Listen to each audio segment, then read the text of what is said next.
성령이 머무는 자, 이런 제목으로 말씀을 드립니다.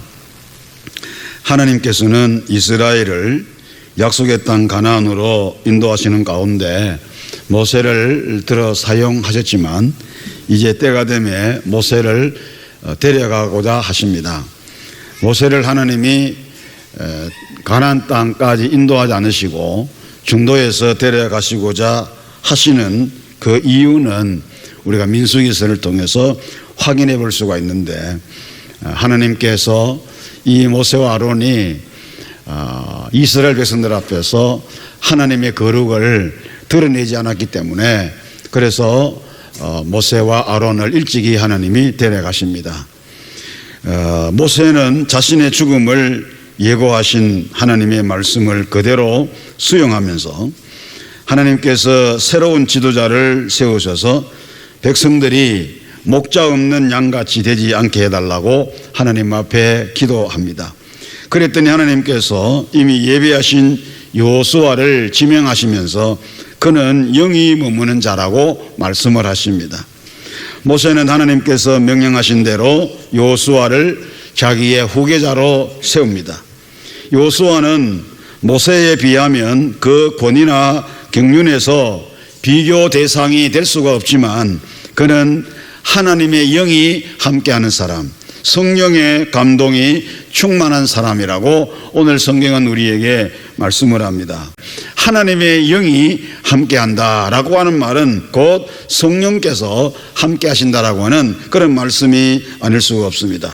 오늘 여기에서 우리는 모세의 후계자가 될 수 있는 유일한 조건이 뭐냐? 바로 성령의 감동이라고 하는 것, 성령의 감동이라고 하는 것을 알 수가 있습니다.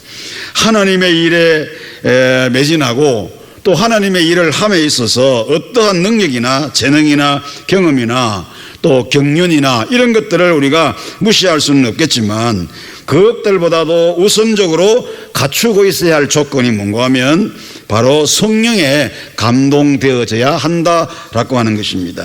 어떻게 보면 광야 40년을 이끌어왔던 그 지도력보다도, 광야 40년을 이끌어왔던 지도력은 바로 모세의 지도력인데 그 지도력보다도 더 강력한 리더십이 필요한 것이 가나안 땅 정복 전쟁과 영토 분배가 아닌가 생각해 볼 수가 있는 것입니다.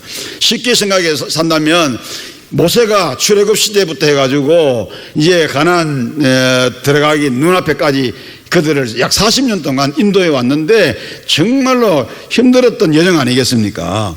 그러나 이제 가나안에서의 어떤 정복은 여호수아가 바톤을 받아가지고 정복했을 때 그 기간은 약 7년 정도 되거든요. 40년에 비해 가지고 7년이라고 하는 기간은 짧은 기간이지만, 그러나 이 질적인 면에서 보면, 내용적인 면에서 보면 광야 40년보다도 이 7년 어떤 가나안 정복의 어떤 역사가 훨씬 더 힘들었고, 그리고 거기에 더 강력한 그런 리더십이 필요하지 않나 하는 사실을 우리가 생각해 볼 수가 있는 것입니다. 그렇기 때문에 가나안 정복의 나머지 마지막 이 여정의 사역을 감당할 수 있는 그런 그 리더는 성령에 감동된 사람, 성령이 그에게 머무는 사람, 성령에 붙들림 바 된 사람이 확실히 필요하다라고 하는 것을 알 수 있습니다.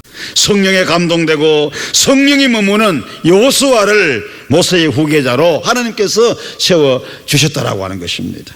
오늘 18절 말씀에 여호수아는 그 안에 영이 머무는 자니 이렇게 말씀했거든요. 그 영이 머문다라는 말은 다른 말로 우리가 이야기하면 신에 감동된 자, 성령에 감동된 자, 하나님의 영으로 영역 있는 자, 하나님의 영감이 있는 자, 이런 뜻입니다. 이것은 성령이 그 사람 안에 거하여 그 사람의 인격과 성품 그리고 그 마음과 생각을 완전히 지배하여 온전히 성령의 뜻에 수목하는 믿음을 가지게 하고 리더십에 필요한 영적인 지혜와 능력이 충만하게 된 것을 의미하는 것입니다. 오늘 성도 여러분, 저와 여러분에게도 영이 머무는 자가 되어야 될 줄로 믿습니다.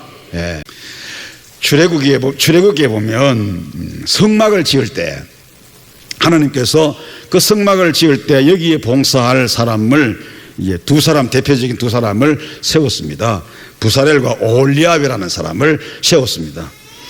이 두 사람은 특별한 손재주가 있어가지고 성막과 기구 제작의 실무 책임자로 임명을 받았습니다. 그리고 그 밑에 이제 많은 기술자를 두고 이 두 사람이 실무 책임자가 돼가지고 성막을 이제 만들어 가는데, 그런데 부사렐이 봉사를 할 때 자신의 능력과 자신의 지혜로 행하도록 한 것이 아니고 그에게 하나님의 영을 충만하게 부어주셔가지고 지혜와 총명과 지식과 여러 가지 재능을 주셔가지고 기술적인 도안을 하나님께서 하게 하셨습니다.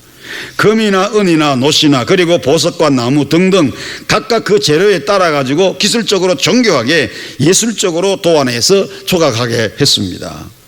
또 오홀리압에게도 성령으로 감동케 하셔서 다른 사람들을 가르치는 일을 맡도록 하셨는데, 그리고 이들 부사렐과 오홀리압은 하나님께 재능 받아가지고 그 일을 기꺼이 하고자 하는 모든 기능공들을 전부 다 불러 모아가지고 하나님께서 지시하신 대로, 하나님께서 설계하신 대로 정확하게 성전 봉사하도록 그렇게 이 오홀리압과 부사렐이 지도해 나갔습니다.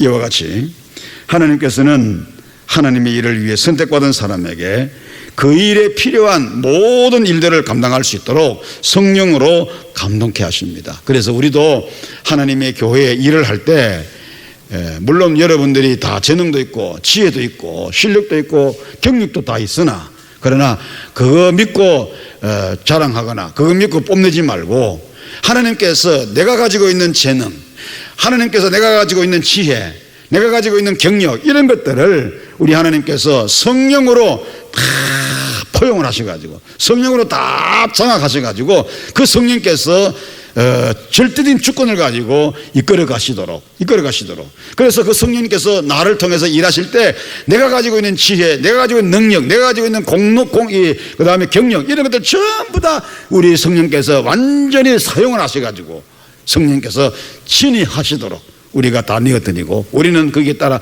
순종하는, 이렇게 한다면 반드시 우리를 통해서 놀라운 역사가 일어날 줄로 믿습니다. 성령이 머무는 사람, 성령이 충만한 사람, 그런 사람에게 하나님께서 능력을 더하시고 그리고 맡기신 일을 능히 감당하게 하십니다. 오늘 함께 하신 우리 성도 여러분들이요, 여러분들 머리 위에, 여러분의 삶 속에, 여러분의 가슴 속에, 여러분의 마음에 성령이 머무는 사람 되기를 주의 이름으로 축원합니다. 성령이 충만해서 맡겨주신 사명에 능력 있게 감당하는 우리 모두가 될 수 있기를 다시 한번 주님의 이름으로 축원합니다.